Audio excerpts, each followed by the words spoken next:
अस्सलाम वालेकुम guys, welcome to my YouTube channel. आज हमारा टॉपिक है स्पेशल थ्योरी ऑफ रिलेटिविटी।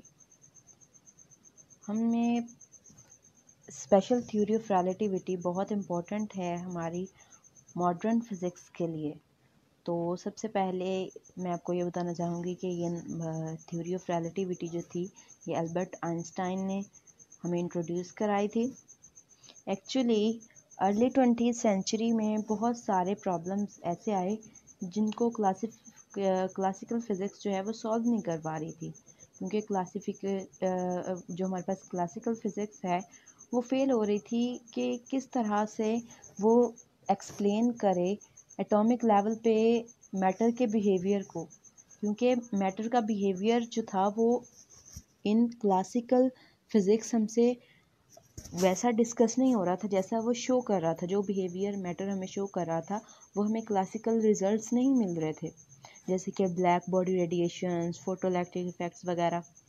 फिर जब हमने इन सब ऑब्जर्वेशंस को देखा और हमने इनको एक्सप्लेन करने के लिए फिर एक नई फ़िज़िक्स को इंट्रोड्यूस कराया जिसको हम मॉडर्न फ़िज़िक्स कहते हैं।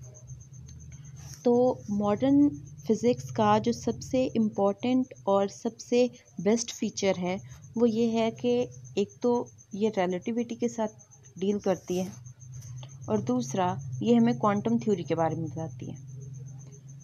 तो क्वांटम थ्योरी जो है हमारे पास ये हमें इस काबिल बनाती है कि हम ऑब्ज़र्व कर सकें कि किस तरह बहुत स्मॉल स्केल में वेव की प्रॉपर्टीज़ एक मैटर के अंदर देखने को मिलती हैं, कैसे एक पार्टिकल पे वेव की प्रॉपर्टीज़ जो हैं वो डोमिनेट कर जाती हैं। ठीक है, इस थ्योरी की बेस पे हमने इलेक्ट्रोमैग्नेटिक रेडिएशंस को कहा कि ये एनर्जी को डिस्क्रीट पैकेट्स ऑफ एनर्जी की फॉर्म में डिलीवर करती हैं। तो और दूसरी स्पेशल थ्योरी ऑफ रिलेटिविटी जो कि इसका दूसरा पॉइंट है, दूसरा सबसे बेस्ट फीचर है कि ये हमें उन ऑब्जेक्ट्स के बारे में बताती है जो बहुत फास्ट मूव करते हैं और जिनकी स्पीड जो है वो स्पीड ऑफ लाइट को अप्रोच कर रही होती है। ठीक है, क्वांटम थ्योरी ने हमें ये सब कुछ दिया कि हम इन प्रॉपर्टीज़ को किसी बॉडी की, जैसे कि हम कहते थे इन क्लासिकल मैकेनिक्स कि कोई भी जो बॉडी है वो कंटिन्यूसली रिलीज़ करती है अमाउंट ऑफ एनर्जी जब तक वो न्यूट्रल नहीं हो जाती, जब तक वो बिल्कुल बैलेंस्ड नहीं हो जाती, या जब तक वो अपनी सारी एनर्जी डिलीवर नहीं कर देती। तो इस सूरत में ये होना चाहिए था कि हमारे पास जो एटॉमिक किसी भी एटम का बनता, हमारे पास एनर्जी स्पेक्ट्रम बनता, वो कंटिन्यूस होता। लेकिन जब हमने देखा तो हमें वो डिस्क्रीट मिला, हमें वो कंटिन्यूस नहीं मिला। तो इससे ये पता चला कि एनर्जी जो है वो कंटिन्यूसली रिलीज़ नहीं हो रही। अगर ऐसा होता तो एट द एंड एटम अपनी एनर्जी रिलीज़ करता हुआ जो इलेक्ट्रॉन उसके अराउंड मूव कर रहे थे वो अपनी एनर्जी को देते, ठीक है, अपने इन्वायरमेंट में रिलीज़ करते और एट द एंड वो एटम के सेंटर में गिर जाते, यानी कि प्रोटॉन्स के ऊपर, उसके न्यूक्लियस के ऊपर गिर जाते और इस तरह हमारा एटम ख़त्म हो जाता। यानी कि कोई भी चीज़ खुद से फिनिश नहीं हो सकती ना। ठीक है, मैटर जो है वो खुद ब खुद डिस्ट्रॉय नहीं हो सकता। तो इस तरीके से यहाँ से हमें ये पता चला, क्वांटम थ्योरी ने हमें बताया कि किस तरह ये उन बिहेवियर्स को जिनको हमें क्लासिकल थ्योरी जो है एक्सप्लेन नहीं कर पाई, ये उन बिहेवियर्स को बताता है हमें। और अभी भी हमारी डेली लाइफ में बहुत सारी जगहों पर क्लासिकल फ़िज़िक्स जो है वो अभी भी वैलिड है, लेकिन ये फास्ट मूविंग ऑब्जेक्ट और क्वांटम थ्योरीज़ में हम जो है मॉडर्न फिज़िक्स को यूज़ करते हैं। अब नेक्स्ट हम बात करते हैं मोशन के बारे में कि अल्बर्ट आइंस्टाइन ने हमें एक कंसेप्ट दिया रिलेटिव मोशन का। उन्होंने कहा कि कोई भी बॉडी तब तक इन मोशन नहीं होती जब तक हम उसको किसी दूसरी चीज़ से रिलेट नहीं करते। जैसे कि अगर हम एक जगह से दूसरी जगह मूव कर रहे हैं तो हम अपने इन्वायरमेंट के related to our environment move कर रहे हैं। अगर हम अर्थ से मून पर मूव कर रहे हैं तो हम एक प्लैनेट वो एक बड़े लेवल का मोशन हो जाता है। कोई भी चीज़, जैसे कि हम कहते हैं कि सन मूव कर रहा है, तो हमें कैसे पता चलता है? सन जो है उसकी मोशन जो है उसकी इंटेंसिटी से पता चलती है, कि उसकी रेज जो है उनकी इंटेंसिटी से हमें पता चलता है कि सन जो है वो मूव कर रहा है। लेकिन हमारी अर्थ भी मूव कर रही है। अब अर्थ की मोशन हमें नज़र नहीं आती, लेकिन हम कहते हैं कि हम एवरी टाइम मोशन में हैं। इवन कि जब हम इन स्टेट ऑफ स्लीपिंग हैं हम तब भी मोशन में हैं, लेकिन क्योंकि हम उस फ्रेम ऑफ रेफरेंस को कंसीडर नहीं कर रहे, हम रिलेटेड टू स्पेस बात नहीं कर रहे, रिलेटेड टू आवर गैलेक्सी बात नहीं कर रहे, तो हम कहते हैं कि हम इन स्टेट ऑफ काम हैं, हम बिल्कुल स्टॉप हैं एक जगह पर। हम स्टॉप नहीं होते कभी भी, हम ऑलवेज इन मोशन में हैं, लेकिन हम उस मोशन को किसी न किसी चीज़ से रिलेट कर देते हैं। ठीक है, तो हम कह सकते हैं कि change of position of an object with respect to an other object और अ रेफरेंस पॉइंट, जिसको हमने फिक्स किया है एक रेफरेंस पॉइंट को, उसके रिस्पेक्ट जब कोई बॉडी मूव करती है उस हमारे रेफरेंस पॉइंट से, तो हम कहते हैं कि ये एक रिलेटिव मोशन है। अब हम बात करेंगे हमारे पास फ्रेम ऑफ रेफरेंस क्या होता है। फ्रेम ऑफ रेफरेंस हमारे पास एक सेट ऑफ कोऑर्डिनेट एक्सिस होता है, जैसे कि हम कार्टेशियन कोऑर्डिनेट्स देते हैं, सिलेंड्रिकल कोऑर्डिनेट्स देते हैं, जिन पे हमारे पास हमारे पास सिलेक्टेड कोऑर्डिनेट्स होते हैं और हम उनमें किसी बॉडी की मोशन को डिस्कस करते हैं। तो ठीक है, एक सेट ऑफ कोऑर्डिनेट्स हमारे पास होता है, कोऑर्डिनेट एक्सिस, जिनके थ्रू हम मेजर करते हैं किसी भी बॉडी के उसके मोशन को, उसकी प्रॉपर्टीज़ को। जब हम उस फ्रेम ऑफ रेफरेंस से उसको देखते हैं किसी भी इवेंट को, तो वो हमारा वो कोऑर्डिनेट एक्सिस जो है ना, वो सेट ऑफ कोऑर्डिनेट एक्सिस, वो हमारे पास फ्रेम ऑफ रेफरेंस होता है। जैसे कि हम अर्थ के ऊपर खड़े हैं और हम मून की जो है मोशन को, या सपोज हम सन की मोशन को फ्रॉम अर्थ जो है वो ऑब्जर्व कर रहे हैं, और एक दूसरा ऑब्जर्वर है जो मून पे खड़ा है और वो वहाँ से अर्थ को ऑब्जर्व कर रहा है। तो हमारा फ्रेम ऑफ रेफरेंस क्या है? हमारा फ्रेम ऑफ रेफरेंस ये अर्थ है, और उस दूसरे पर्सन का फ्रेम ऑफ रेफरेंस जो है वो मून है। तो ये एक कोऑर्डिनेट एक्सिस का जो सेट होता है, जिसके थ्रू हम किसी भी बॉडी को देखते हैं, उसको ऑब्जर्व करते हैं, उसकी मेजरमेंट करते हैं, वो हमारा फ्रेम ऑफ रेफरेंस कहलाता है। अब फ्रेम ऑफ रेफरेंस हमारे पास दो तरह के होते हैं। एक तो वो जिनमें लॉ ऑफ इनर्शिया होल्ड करता है, ठीक है, जिनमें हम कहते हैं कि कोई भी बॉडी जो है वो मोशन में रहेगी जब तक, या स्टॉप रहेगी जब तक कोई और जो है फोर्स उसके ऊपर एक्ट नहीं करती, वो अपना मोशन या अपना जो स्टेट है वो बरकरार रखेगी।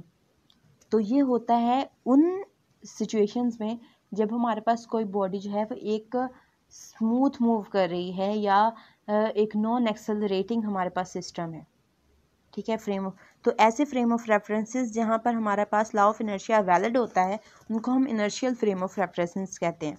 बिल्कुल इसी तरह ऐसे फ्रेम ऑफ रेफरेंसेस जिनमें हमारे पास एक्सेलरेशन शो हो रही होती है और लॉ ऑफ इनर्शिया जो है वो होल्ड नहीं कर रहा होता, उन सब फ्रेम ऑफ रेफरेंसेस को हम कहते हैं कि ये हमारे पास एक्सेलरेटेड या non inertial frame of references हैं। अब उसके बाद हमारे पास थ्योरी ऑफ रिलेटिविटी की दो टाइप्स हैं नेक्स्ट। एक है स्पेशल थ्योरी ऑफ रिलेटिविटी और एक है जनरल थ्योरी ऑफ रिलेटिविटी। ठीक है,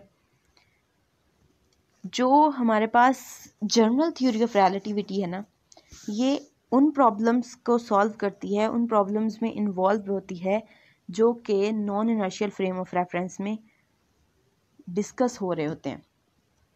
हम कह सकते हैं General theory of relativity deals with the problems involving frames of references accelerating with respect to one another, कि जिसमें frame of references एक दूसरे के according move कर रहे होते हैं, accelerate कर रहे होते हैं, ये वहाँ पर general theory of relativity use की जाती है। जबकि जो हमारे पास theory of relativity है, special theory of relativity, ये डील करती है उन प्रॉब्लम्स के साथ जिसमें inertial और non accelerated frame of references use होते हैं, जहाँ पर लॉ ऑफ इनर्शिया होल्ड करते हैं, जहाँ पर बॉडी जो है वो एक्सेलरेशन में नहीं होती। ऐसे रेफरेंस, इसलिए इसको, क्योंकि ये एक स्पेशल केस है, कि जिसमें लॉ ऑफ इनर्शिया भी होल्ड कर रहा है ये सब, और बॉडी जो है वो एक्सेलरेट भी नहीं कर रही, हमारा फ्रेम ऑफ रेफरेंस जो है वो फिक्स्ड है। तो ऐसी सिचुएशन क्योंकि स्पेशल सिचुएशन है, इसीलिए हम इसको स्पेशल थ्योरी ऑफ रिलेटिविटी कहते हैं। अब देखो 1905 में आइंस्टाइन ने हमें एक थ्योरी दी जिसकी बेस पे उन्होंने दो हमारे पास प्रिंसिपल दिए। उन्होंने कहा इसकी बेस पर यह थ्योरी जो है वो बिल्ड अप है। उन्होंने कहा कि लॉज ऑफ फिज़िक्स जो हैं वो तमाम नॉन एक्सेलरेटिंग, ये नॉन एक्सेलरेटिंग पे ज़्यादा फोकस करें, क्योंकि हमने कहा था स्पेशल थ्योरी ऑफ रिलेटिविटी वहाँ पर काम करती है जहाँ पर हमारे पास non accelerating frame of references या नॉन एक्सेलरेटिंग ऑब्जर्वर्स होते हैं। तो लॉ ऑफ फिज़िक्स जो हैं वो वहाँ पर सेम होते हैं। तो उसके बाद speed of light in a vacuum was independent of the motion of all observers, कि जब हमारे पास जो स्पेस है उनमें स्पीड ऑफ लाइट जो है वो सेम रहती है, इससे इंडिपेंडेंट होती है कि हमारे ऑब्जर्वर्स किस तरह से मूव कर रहे हैं, वो मूव कर भी रहे हैं या नहीं, स्पीड ऑफ लाइट सेम रहेगी। उसके बाद उन्होंने स्पीड ऑफ लाइट को किया, उन्होंने कहा कि उसकी वैल्यू को फाइंड आउट किया कि 3 × 10⁸ मीटर पर सेकेंड होती है। तो वो हमने देखा। फिर उसके बाद जब उन्होंने दे दिया, जब उन्होंने एक थ्योरी हमें पेश कर दी, हमें उसके प्रिंसिपल बता दिए, तो उनसे कुछ रिजल्ट्स पे डिडक्ट हुए। ठीक है, उन प्रिंसिपल से उन्होंने कहा कि इनसे हमें ये पता चलता है कि दुनिया में, इस पूरी यूनिवर्स में कोई भी फ्रेम ऑफ रेफरेंस जो है वो फिक्स्ड फ्रेम ऑफ रेफरेंस नहीं है।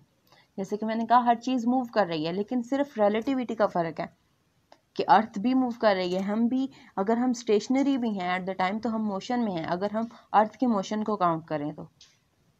ठीक है, तो उन्होंने यही हमें बताया कि कोई भी फिक्स्ड फ्रेम ऑफ रेफरेंस इस यूनिवर्स में मौजूद नहीं है। उसके बाद उन्होंने कहा कि everything is moving relative to everything else, कि हर चीज़ जो है वो दूसरी चीज़ के हिसाब से, हर दूसरी चीज़ के अकॉर्डिंग से वो मूव कर रही है। उसके बाद उन्होंने कहा कि इसको हम स्पेशल थ्योरी इसलिए कहते हैं क्योंकि ये सिर्फ स्पेशल केसेस पे अप्लाई होती है, जिसमें हमारे पास फ्रेम ऑफ रेफरेंस कांस्टेंट होते हैं और उनकी मोशन जो है वो अनचेंजिंग मोशन होती है।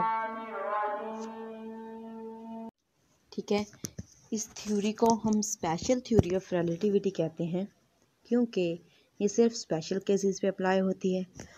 उन फ्रेम ऑफ रेफरेंसेस पर जो कि कांस्टेंट होते हैं या उनकी मोशन जो है अनचेंजिंग होती है, उनमें एक्सेलरेशन नहीं आ रहा होता, जैसे हमने पहले भी बात की। तो इस थ्योरी ने हमें एक base the theory of general relativity के लिए, कि फिर एक ऐसी थ्योरी भी इंट्रोड्यूस कराई जाए जो उन एक्सेलरेटेड बॉडी पर काम करे, उन फ्रेम ऑफ रेफरेंसेस पर काम करे जो कि चेंजिंग मोशन में है। तो आइंस्टाइन ने अपने 10 ईयर्स इसको सोचने में लगा दिए कि किस तरह एक्सेलरेशन पर एक थ्योरी पेश की जाए, एक ऐसी थ्योरी दी जाए जो एक्सेलरेटिंग फ्रेम ऑफ रेफरेंसेस पर काम करे। इन 1915 आइंस्टाइन ने एक जर्नल थ्योरी ऑफ रिलेटिविटी को पब्लिश किया, जिसमें उन्होंने कहा कि ऐसे फ्रेम्स पर इसको हम अप्लाई कर सकते हैं जो कि एक दूसरे के अकॉर्डिंग एक्सेलरेशन में है। तो यहाँ पर उन्होंने कहा कि जो मैसिव बॉडीज़ हैं वो एक डिस्टॉर्शन कायम करती हैं, एक कर्व पैदा करती हैं स्पेस टाइम नेटवर्क पर। स्पेस टाइम हमारे पास ऐसे ही है जैसे कि एक रबड़ शीट है, ठीक है, और इस कर्व को हम कहते हैं कि इस कर्व की वजह से जो चीज़ें हैं वो इस बॉडी की तरफ अट्रैक्ट होती हैं, और इसी को हमने कहा कि ये ग्रेविटी है। फिर उन्होंने टाइम को भी कंसेप्ट दिया, उन्होंने कहा कि टाइम जो है वो हर इंसान के लिए एक ही रेट से पास आउट नहीं होता, उसका रेट ऑफ चेंज हर इंसान के लिए डिफरेंट है। किसी के लिए ये जल्दी गुजर जाता है, किसी के लिए ये स्लो गुजरता है। तो जब उन्होंने ये कंसेप्ट दिया तो इसको एक्सप्लेन करने के लिए उन्होंने कहा कि ऐसे ऑब्जर्वर्स जो बहुत फास्ट मूव कर रहे हैं उनके लिए टाइम बहुत स्लोली पास होता है, जबकि स्टेशनरी ऑब्जर्वर जो हैं उनके लिए ज़्यादा जल्दी पास आउट हो जाता है।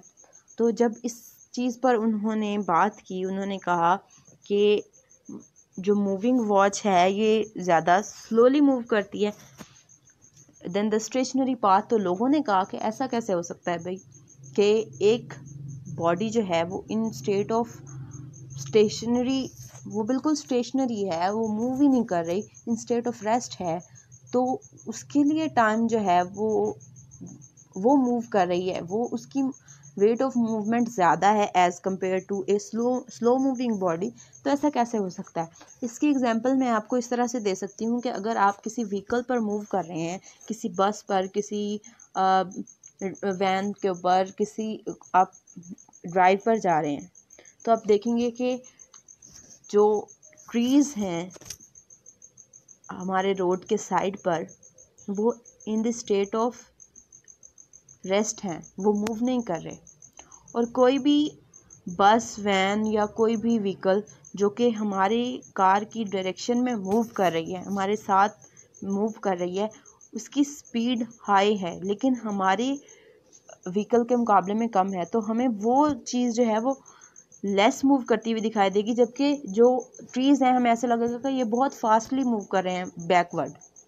तो ऐसा क्यों है?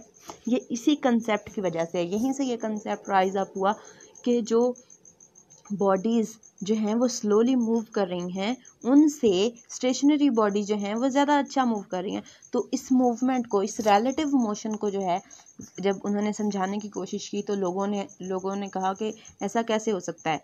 तो फिर उन्होंने डिफरेंट इसके लिए चीज़ें इंट्रोड्यूस कराई। उन्होंने कहा कि जब भी कोई body with a very high speed move करती है, उसकी मूवमेंट जैसे जैसे उसकी स्पीड हाई होती जाती है, उसके लिए टाइम जो है वो स्लोली पास होना शुरू हो जाता है, और एट द टाइम जब वो स्पीड ऑफ लाइट के साथ मूव करती है तो उसके लिए टाइम स्टॉप हो जाता है। तो हमारे लिए टाइम जो है वो डायलेट हो रहा है, ठीक है, वो बहुत स्लोली चल रहा है, हमारा टाइम जो है वो बहुत स्लो पास हो रहा है। तो इस कंसेप्ट को उन्होंने कहा कि ये टाइम डायलेशन है, कि अगर हम कोई भी जो हमारे पास इवेंट है वो हेल्ड हो रहा है किसी भी जगह पर, जैसे कि हम कंसीडर करते हैं कि कराची से लाहौर, ठीक है, अगर कोई इंसान बाइक पे जा रहा है, उसकी स्पीड कम है relative to any other vehicle, हम कहते हैं कि दूसरा एक पर्सन जो है वो बाइक पर जा रहा है, जबकि दूसरा पर्सन जो है वो वो करोला पे जा रहा है सपोज। तो करोला की स्पीड चूँकि बाइक से ज़्यादा है तो वो कम टाइम में कवर कर लेगा उसको, तो मतलब डिस्टेंस तो उतना ही कवर किया है, मूवमेंट तो उतनी ही हुई है, मोशन तो उसने भी मूव उतने ही किलोमीटर किया है जितना वो बाइक वाला करेगा। लेकिन क्या है, उनके लिए टाइम जो है, जो कार पे जा रहा है बंदा उसके लिए स्लोली पास हो रहा है, जो बाइक पे जा रहा है उसके लिए थोड़ा जो है वो टाइम जो है वो रैपिडली फास्ट। तो इस अमल को, इस फिनोमेना को उन्होंने कहा कि ये हमारे पास टाइम डायलेशन है।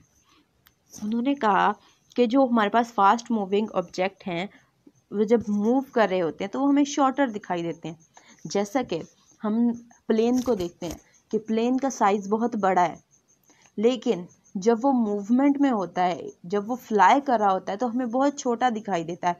इवन कि अगर हम उसको स्पेस के अंदर भी देखें, माइक्रो टेलीस्कोप लगाकर उसको मैग्नीफाई करके भी देखें तो वो हमें बहुत छोटा नज़र आता है। कोई भी चीज़ हमें मूव कर रही है, जैसे एक एरो है, एक तीर है, हम उसको देखते हैं as the state of rest तो हमें बड़ा नज़र आता है, लेकिन जब हम उसको शूट करते हैं, ठीक है, जब वो हमारी कमान से निकलता है तो वो जब फ्लोट कर रहा होता है इन एयर, वो हमें उसका साइज़ जो है वो छोटा नज़र आता है। तो हमारे पास जो बॉडीज़ फास्ट मूव कर रही होती हैं वो हमें शॉर्टर नज़र आती हैं उन बॉडीज़ के मुकाबले में जो कि स्लो मूव कर रही होती हैं। तो ये हमारे पास जो कंडीशन है ना, ये उस वक्त तक तो नेग्लिजिबल होती है, यानी कि बहुत माइनर सा चेंज आता है उसके साइज़ में। लेकिन अगर हमारे पास बॉडी जो है वो स्पीड ऑफ लाइट के साथ मूव कर रही है, फिर तो उसके हर चीज़ में, उसके फिज़िकल अपीयरेंस में हमें बहुत ज़्यादा चेंज देखने को मिलेगा कि उसका जो है वो पार्टिकल की तरह मूव करना शुरू कर देगी। बिल्कुल हमें ऐसा नज़र आएगा जैसे कोई पार्टिकल मूव कर रहा है। और स्पीड ऑफ लाइट से मोस्टली पार्टिकल्स ही मूव करते हैं। कोई बहुत मैसिव बॉडीज़ जो हैं वो विद स्पीड ऑफ लाइट के साथ अगर हम उन्हें भी मूव कराएं तो हमें ऐसा ही लगेगा जैसे कोई पार्टिकल मूव कर रहा है। तो उसके बाद आइंस्टाइन ने हमें क्वेश्चन दी E=mc², कि मैस और एनर्जी जो हैं ये एक ही चीज़ के डिफरेंट मैनिफेस्टेशंस हैं, कि मैस ऑफ एनर्जी जो है ये एक दूसरे में कन्वर्टेबल हैं। कि अगर हमारे पास बॉडी का मैस ज़्यादा है, ठीक है, और हम उसको स्पीड ऑफ लाइट के साथ मूव करा रहे हैं तो उसका मैस उसकी एनर्जी में कन्वर्ट हो जाएगा। इसी तरह एनर्जी जो है वो मैस में कन्वर्ट हो जाती है। ये दोनों एक दूसरे में इनकन्वर्टेबल हैं और ये दोनों जैसे हम कहते हैं एक ही सिक्के के दो पहलू हैं, कि मैस जो है वो एनर्जी है और एनर्जी जो है वो मैस है। क्योंकि हम बात करते हैं बहुत स्लो मूविंग ऑब्जेक्ट से हम डील करते हैं, तो हम अपनी रियल लाइफ में ऐसे एग्जांपल्स बहुत कम देखते हैं। लेकिन जैसे कि न्यूक्लियर फिशन, न्यूक्लियर फ्यूजन, उनके अंदर हमें जो मैस डिफेक्ट नज़र आता है वो किस वजह से होता है? उसकी वजह यही है कि हमारी जो एनर्जी है वो मैस में कन्वर्ट हो जाती है, मैस जो है वो एनर्जी में कन्वर्ट हो जाता है। तो उसमें क्योंकि हमारे पास एनर्जी बहुत ह्यूज अमाउंट में पैदा होती है तो हमारा मैस जो है वो कम हो जाता है। यही वजह है। अब जब हम न्यूक्लियर फिशन को डिस्कस करेंगे तो फ्यूजन को, फिशन को, तब हम इस बारे में डिटेल में बात करेंगे इंशाल्लाह।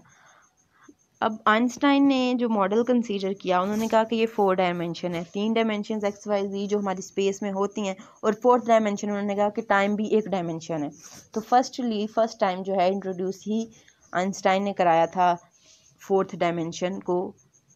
और उसके बाद उन्होंने कहा कि टाइम जो है ये वेरिएबल है, कि हर पर्सन के लिए ये डिफरेंट होता है, हर फ्रेम ऑफ रेफरेंस के लिए ये डिफरेंट है, तो इसलिए उन्होंने कहा कि ये वेरिएबल है। उसके बाद उन्होंने कहा कि स्पेस और टाइम जो हैं ये एक ही चीज़ के 2 पार्ट हैं, ठीक है। यानी कि जैसे हम कहें कि 2 चीज़ें ऐसी जो हमेशा साथ रहती हैं एक दूसरे के, ठीक है, उन दोनों का एक दूसरे का बगैर वो कंप्लीट नहीं होती, they are incomplete, they are only complete together, they are part and parcel, मतलब very compulsory for one another. तो एट द स्पेस, बिल्कुल स्पेस और टाइम भी ऐसे ही हैं कि अगर स्पेस या टाइम में से किसी एक को रिमूव कर दिया जाए तो कंटिन्यूटी ख़त्म हो जाएगी हमारे प्रोसेस की। तो इसलिए उन्होंने कहा कि ये एक ही कॉन्टिन्यूम का पार्ट है जिसको हम स्पेस टाइम कहते हैं। उसके बाद उन्होंने कहा कि अगर हम ये स्पेस टाइम जो है ये बिल्कुल एक ग्रिड ऑफ फैब्रिक की तरह है। जैसे कि हमारे पास कपड़ा होता है, एक फैब्रिकेशन होती है उसकी, कि जिसमें बहुत सारी चीज़ें, बहुत सारे थ्रेड्स मिलकर उसको कंप्लीट कर रहे होते हैं। बिल्कुल स्पेस और टाइम भी एक उन्हीं थ्रेड्स की तरह एक दूसरे को कंप्लीट करते हैं और अपने कंटिन्यूम को जारी रखते हैं। फिर उन्होंने कहा कि रबर शीट मॉडल जो है वो इसकी सबसे बेस्ट विजुअलाइजेशन है। कि हमने कहा कि जैसे एक रबर शीट है वो 4th डायमेंशनल, और उसमें वो सारी फैब्रिकेशन जो उसकी हुई है वो उसको हम कंसीडर करें कि ये जो है स्पेस टाइम है हमारे पास। तो इन सब को विजुअलाइज करके इसकी बेस्ट एग्जांपल हमारे पास यही आती है। उन्होंने कहा कि जब हम किसी भी मैटर को उसके ऊपर रखते हैं एक स्पेस टाइम कर्व के ऊपर या एक रबर शीट के ऊपर, तो वो वहाँ पर एक कर्व प्रोड्यूस करता है जिसको हम कहते हैं कि ये हमारे पास वेल भी है, एनर्जी वेल। तो उसकी वजह से जो दूसरी बॉडीज़ हैं वो उसकी तरफ मूव करती हैं। ये देखो कर्व स्पेस जो है, यही उन्होंने बताया कि मैटर हमें जो मैस है मैटर का, वो हमें ये बताता है कि स्पेस को किस तरीके से कर्व होना है। लेकिन जो वो कर्व होता है वो हमें ये मैटर को ये बताता है, दूसरी जो बॉडीज़ हैं उसके अराउंड, वो उनको बताता है कि उन्हें किस तरह से मूव करना है। यानी कि वो जो कर्व है वो ग्रेविटी को प्रोड्यूस कर रहा है, उस कर्व की वजह से ग्रेविटी प्रोड्यूस होती है। और इस तरह से हमें रिलेटिविटी, जो थ्योरी ऑफ रिलेटिविटी है, ये सोर्स ऑफ ग्रेविटी को भी इंट्रोड्यूस करा रही है। जैसे न्यूटन ने जब हमें ग्रेविटेशन का सब उन्होंने दिया, एक कॉन्सेप्ट दिया, उन्होंने एक लॉ दिया, वो हमें ये ग्रेविटी के बारे में तो बता रहा था, इसकी खसूसियात के बारे में, इसकी प्रॉपर्टीज़ के बारे में तो बता रहा था, लेकिन वो इसका सोर्स नहीं बता रहा था।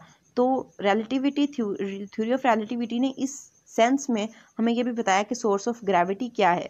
तो उन्होंने ये बताया कि ग्रेविटी जो है ये मैसिव बॉडी की वजह से, जब मैसिव बॉडी को स्पेस टाइम में रखा जाता है स्पेस टाइम पे, तो वहाँ पर वो जो कर्व प्रोड्यूस होता है वो रैप होती हैं, तो उनकी वजह से जो ग्रेविटी प्रोड्यूस होती है।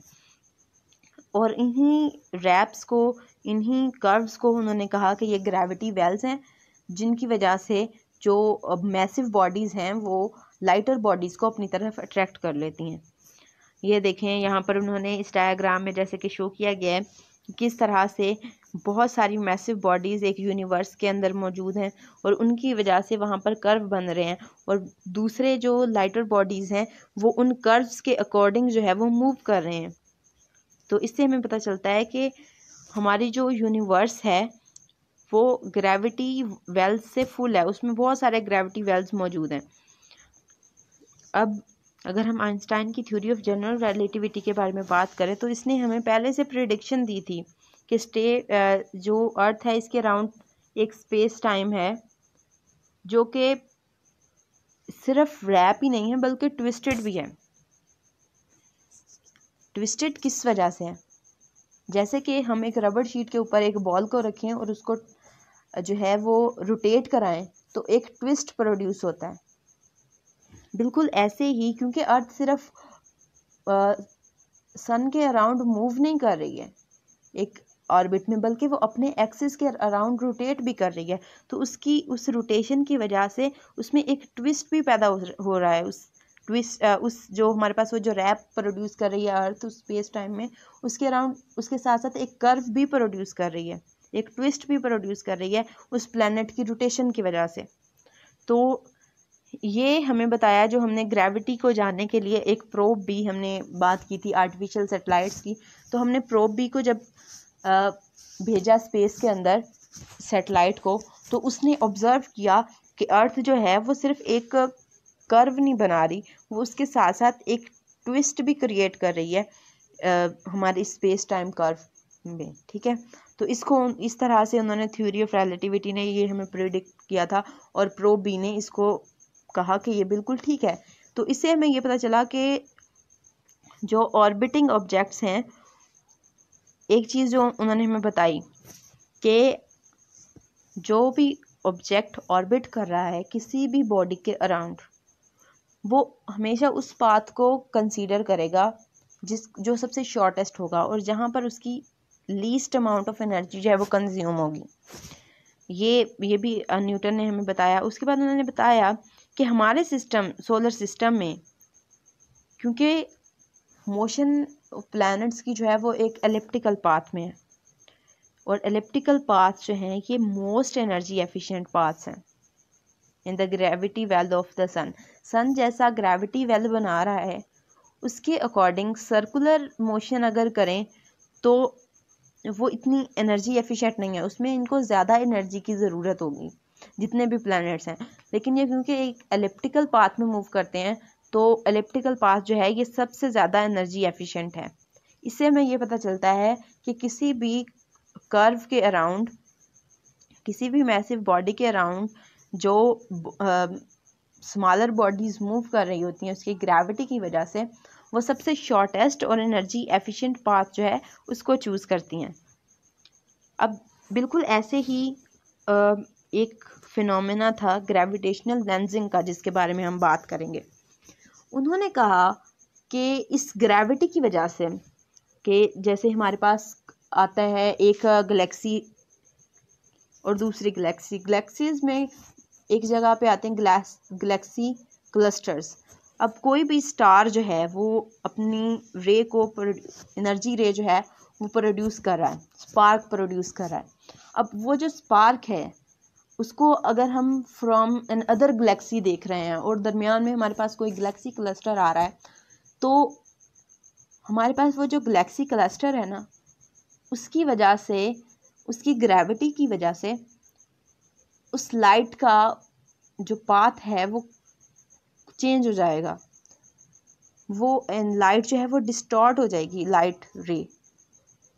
तो जैसे कि हमने पढ़ा था कि लाइट जो ग्रेविटी है, जैसे कि जब हमने अर्थ की और मून की बात की थी तो हमने कहा था कि अर्थ की ग्रेविटी मून के पाथ को बेंड कर देती है।